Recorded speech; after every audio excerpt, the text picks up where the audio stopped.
और जो शुहदा हैं उनके लवाहिकीन के साथ हमदर्दी का इजहार करती हूँ, उनके लिए दुआ करती हूँ। अल्लाह ताला ज़ख्मियों को जल्दी सेहतयाब करे।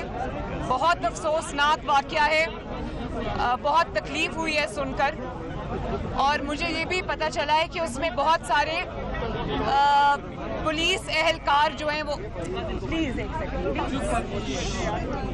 और उसमें बहुत सारे जो पुलिस एहलकार हैं वो शहीद हुए हैं, in the line of duty वो शहीद हुए हैं।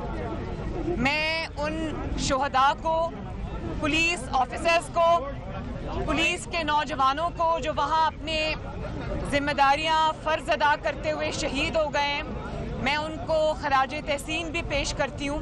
और मैं ये कहना चाहती हूँ कि पाकिस्तान के अवाम और कौम को उन पर फ़ख्र है।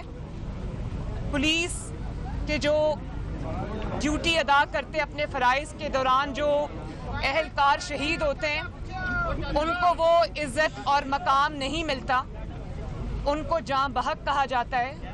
वो कौम के शुहदा हैं, कौम के बेटे हैं, उनको वही स्टेट फ्यूनरल्स मिलने चाहिए जिसके वो हकदार हैं। उनकी कुर्बानियों को भी उतना ही हाईलाइट किया जाना चाहिए जिसके वो हकदार हैं। वो अनसंग हीरोज़ होते हैं। मैं पाकिस्तान की पुलिस को, लाहौर की पुलिस को, जिन्होंने आज अपनी जानें दी हैं, ज़ख्मी हुए हैं, अपनी ड्यूटी अदा करते हुए, उन सबको खराज तहसीन पेश करती हूँ और कौम से ये अपील करती हूँ कि उनकी कुर्बानियों को सराहें, उनकी कुर्बानियों को जो है वो हाईलाइट करें।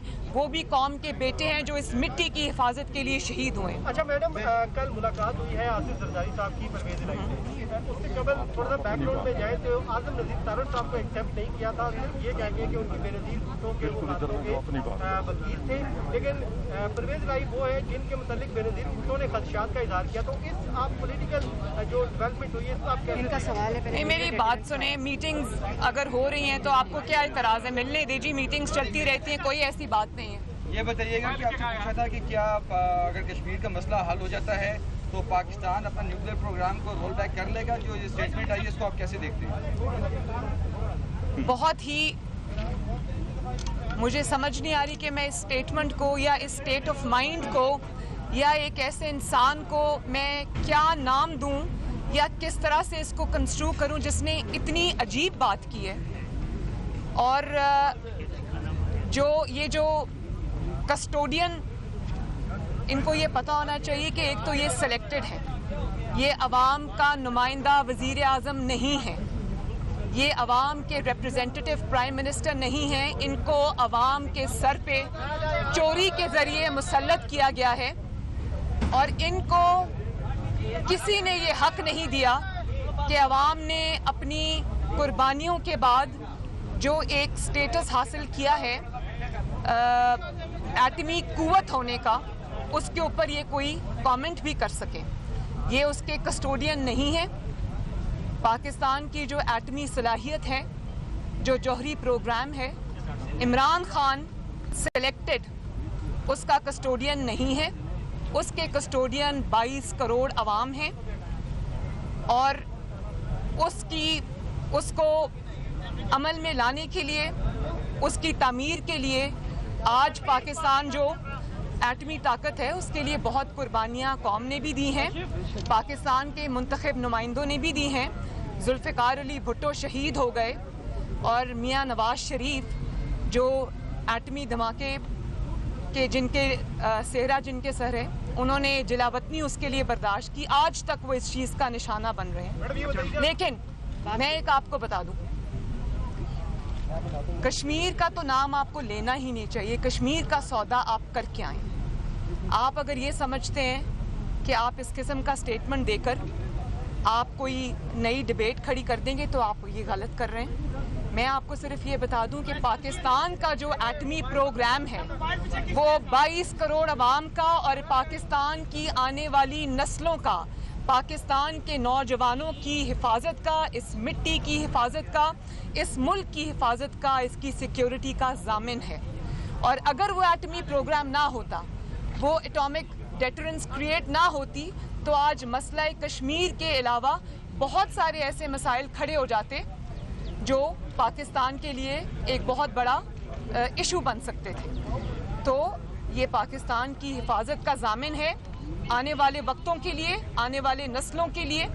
इसके ऊपर आपको एक सिलेक्टेड वज़ीर आज़म को इस किस्म का बयान देने का कोई हक नहीं। मरियम, इमरान खान ने जो खवातीन के लिबास के हवाले से कमेंट किया है और कहा है कि ये रेप के वाक़यात खवातीन के लिबास की वजह से होते हैं, तो आप उस पर क्या कहें? देखिए, जो बात इमरान खान साहब ने की है वो इन इटसेल्फ एक मुजरिमाना सोच की अक्कास है। उन्होंने ये बात करके कौम को ये बताया है कि उनके दिल के अंदर और दिमाग के अंदर किस किस्म की सोच के वो हामिल रहे हैं और किस किस्म की वो सोच रखते हैं। आप सोचें कि जो इंसान रेप को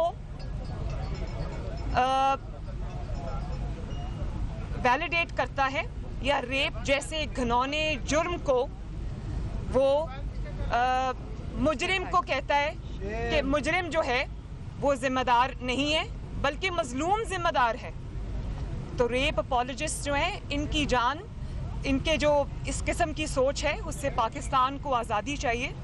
और मैं आपको एक और बात बता दूं, मेरे दिल को इसलिए तकलीफ़ हुई कि जो छोटे बच्चे ज़्यादती का निशाना बनते हैं, जो छोटी बच्चियां जैसे वो ज़ैनब थी, या वो जो मोटरवे पे खातून जिनका रेप हुआ, उनके बच्चों के सामने, क्या वो इसलिए हुआ कि उन्होंने कुछ गलत कपड़े पहने हुए थे?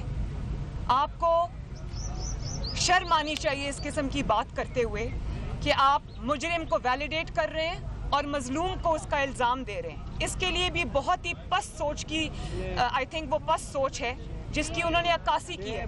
मैं इस पे भरपूर अपना एहतजाज रिकॉर्ड कराती हूँ।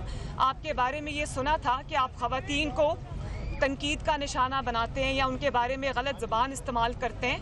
आज आपने जिस तरह से उन रेप विक्टिम्स की तौहीन की है, आप सोचें कि जिनके वालिदैन के छोटी छोटी बच्चियाँ, वो ज़ैनब फॉर एग्ज़ाम्पल, उसका जो रेप हुआ था, कत्ल हुआ था, उसके वालिदैन या और कोई जो विक्टिम्स हैं उनके वालिदैन को आज जितनी तकलीफ़ पहुंची होगी कि बजाय इसको कि उनको इंसाफ मिलता, उनके बच्चों को या उन ख़वातीन की फैमिलीज़ को आज ये शर्म आ रही होगी और तकलीफ़ हो रही होगी कि उन्हीं को, विक्टिम्स को आपने जो है वो ज़िम्मेदार करार दे दिया। ये बहुत बुरी सोच है और इसका खात्मा पाकिस्तान में ज़रूरी है। ये बताइएगा कि एक तरफ इमरान खान जो है अमेरिका को अपने हवाई अड्डे देने से इनकार कर रहे हैं और दूसरी तरफ मोटरवे और तमाम हवाई अड्डे गिरवी रखने का उन्होंने कल मंजूरी कैबिनेट ने किया। आप क्या समझते हैं?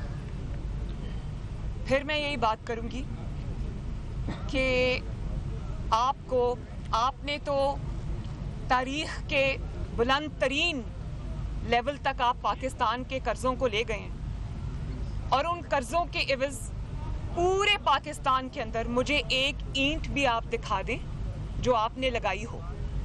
जब आप पाकिस्तान की तरक्की में एक ईंट का इजाफा नहीं कर सके तो आपको किसने ये हक दिया कि आप पाकिस्तान की मोटरवेज़ को, पाकिस्तान के एयरपोर्ट्स को, जो कि कौम की अमानत है, पाकिस्तान के बड़े बड़े मंसूबों को आप गिरवी रखें?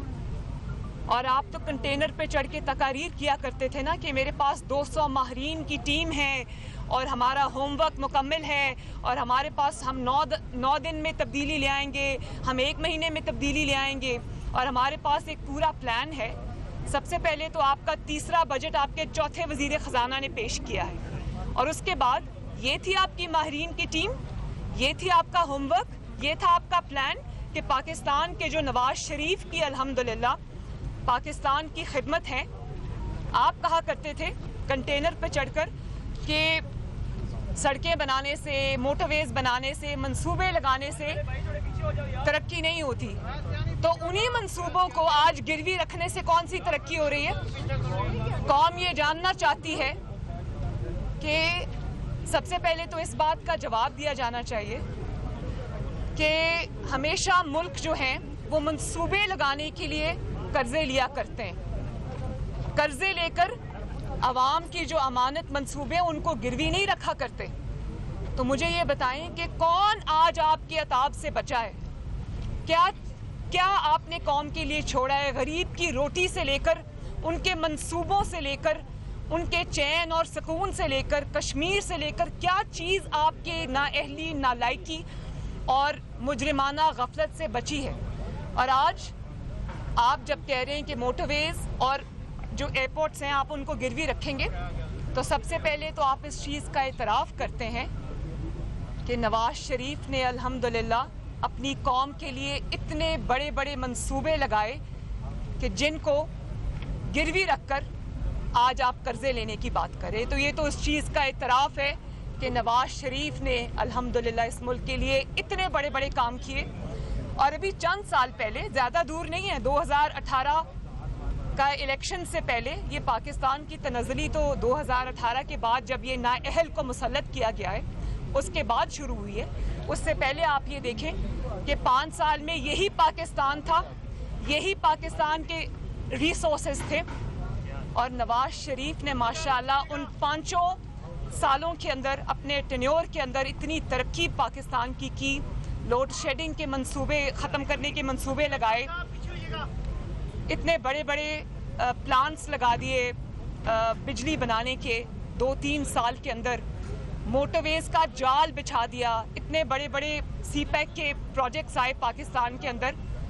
तो उस वक्त तो पाकिस्तान को गिरवी नहीं रखा हमने। और आज आप नवाज शरीफ के बनाए हुए अवाम के मंसूबों को आप गिरवी रख रहे हैं।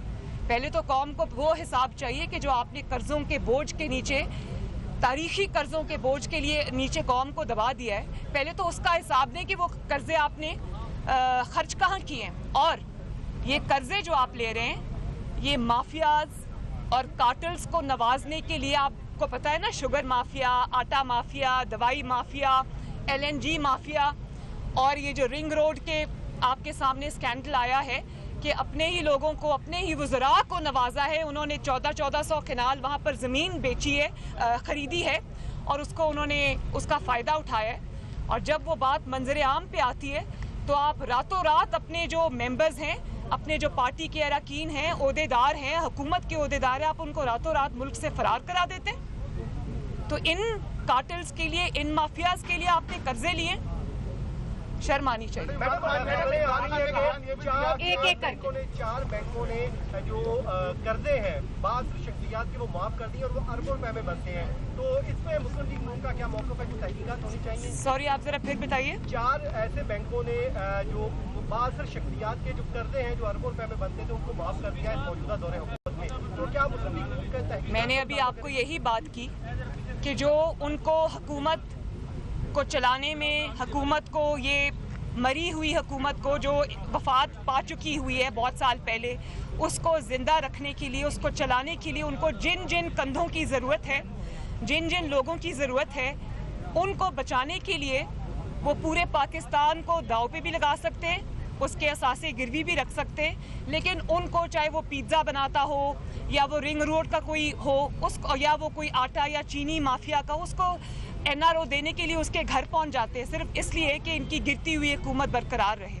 लेकिन पाकिस्तान अब अफोर्ड नहीं कर सकता कि पाकिस्तान के लोग रोटी से लेकर, गैस से लेकर, बिजली से लेकर, पेट्रोल से लेकर, और अब वो इस किस्म की चीज़ों को फेस कर रहे हैं।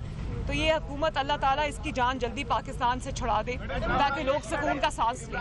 ये जो आप APC बुला रहे हैं, हुकूमत का ये कहना है कि वो पार्लियामेंट के खिलाफ साजिश है, उसमें बैठे लोग गैर पार्लिमानी लोग हैं, जिस पर आप क्या कहेंगे? देखिए, इस हुकूमत का ना पार्लियामेंट से कोई ताल्लुक है, ना पार्लियामेंट की किसी भी चीज़ से उनका ताल्लुक है। ये मुसल्लत शुदा लोग हैं, ये पार्लियामेंट में पैराशूट के ज़रिए आए हैं, लाए गए हैं। इसलिए मैं इनको पार्लियामेंट की किसी भी चीज़ में या मुंतखब हुकूमत नहीं समझती, या इनको डेमोक्रेसी में हिस्सेदार नहीं समझती, या ये पार्लियामेंट में स्टेक होल्डर्स नहीं है। इनके स्टेक्स कहीं और जुड़े हुए हैं। इनको पार्लियामेंट के बारे में बात करने का कोई हक नहीं, क्योंकि ये अवामी नुमाइंदे नहीं हैं, बल्कि अवाम का वोट चोरी करके अवाम के सिरों पे मुसल्लत है, जिनकी वजह से आज अवाम जो है वो पिस गई। जी, आने वाले इलेक्शन में मुस्लिम लीग नून को कौन लीड करेगा? मोहम्मद नवाज शरीफ साहब। जी, लास्ट क्वेश्चन।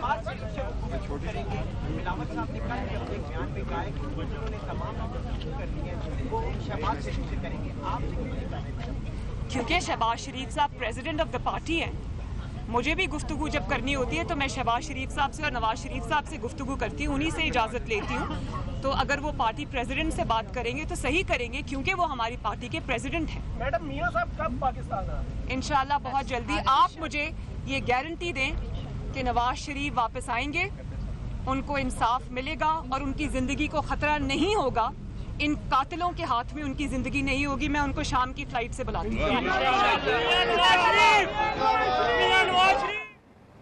नायब सदर मुस्लिम लीग नून मरीम नवाज की मीडिया से गुफ्तगू। आपने मुलाहिजा की लाहौर में वाक़या पेश आया, उन्होंने लाहौर में धमाके की शदीद मज़म्मत की और उनका ये कहना था कि अल्लाह ज़ख्मी को जल्द सेहतियाब करे।